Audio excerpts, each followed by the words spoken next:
This is a high-definition news special report. Prince, Death of an Icon. I'm Jeff Kaufman.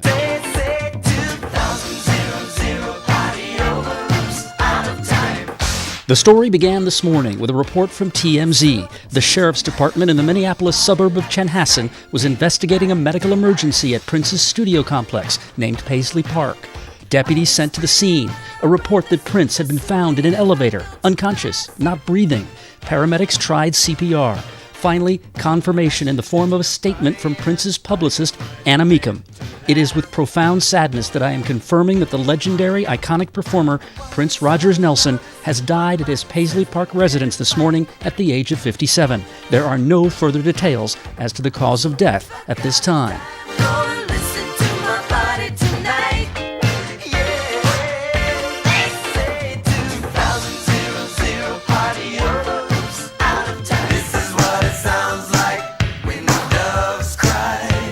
2 weeks ago, Prince had canceled 2 concerts in Atlanta because of what news reports at the time described as flu symptoms. He made up the concerts 1 week later, last Thursday. This is some of that last performance. Such a shame, this friendship will never burn on the rain, burn the rainbow again. Burn on the rain, burn the rainbow.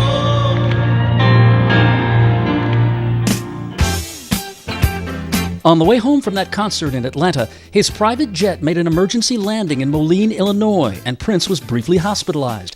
But a couple of hours later, he was back in the air and on the way home to Minneapolis. He tweeted that day, "I am transformed."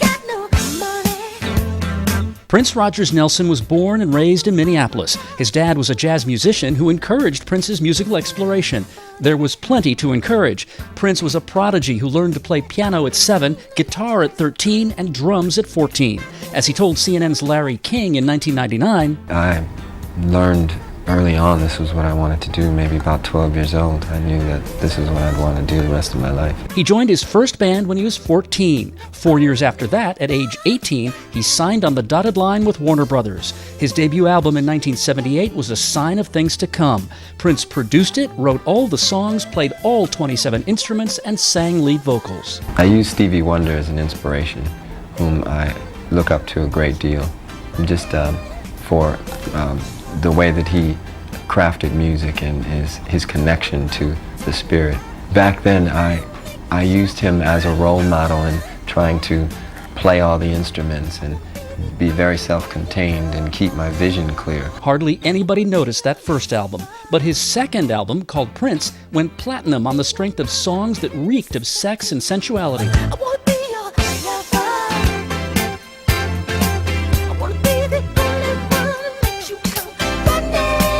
Well, I always challenge people to play one of my so-called explicit songs up against an explicit song of today.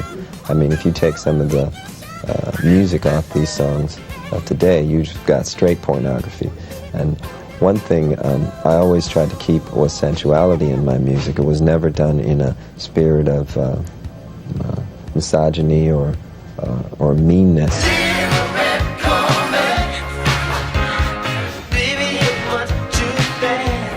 Prince was as flamboyant on stage as he was daring in the studio, playing off the audience's expectations about race, sexuality, gender, and genre.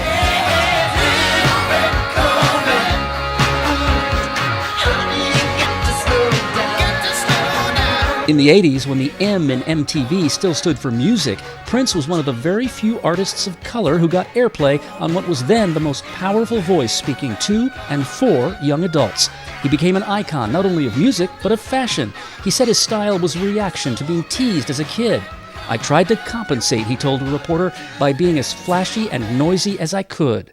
Former MTV VJ Kennedy on Fox News Today. He was one of those artists that, he really sprung on the scene at the perfect time because his music started to break in 1980 and MTV came online in 1981. And, there were other artists like Hall & Oates who were resentful of MTV because they didn't want to have to change who they were based on a new visual medium, whereas Prince embraced it completely. Purple rain, purple Prince starred in the semi-autobiographical movie Purple Rain and won an Oscar for the score. The title song went to number 2 on the charts. Let's Go Crazy went to the top.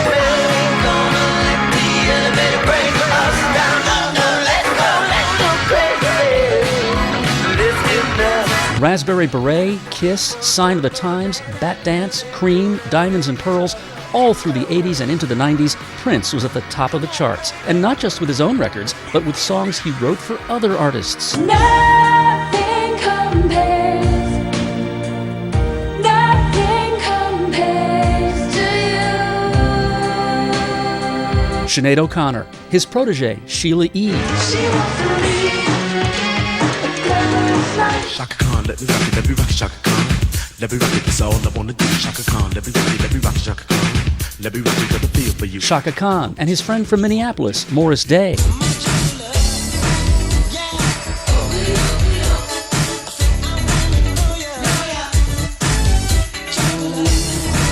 Prince was not exactly a recluse, but he kept his private life mostly private, giving few interviews, and he was not big on nostalgia. As I go through this journey, I don't look back much at all. I try to stay in the now and live in the now. No, I think it keeps you young. Prince let his music speak for him. It will keep him in the cultural conversation for decades to come. Music, not only should it be entertaining, but it should try to uplift you in some form or fashion. I mean, I think that's the purpose of music. It's to make light of a otherwise dire situation. You know, you take music out of the world, it's going to be pretty dark. Now you know what we know. I'm Jeff Kaufman, High Definition News.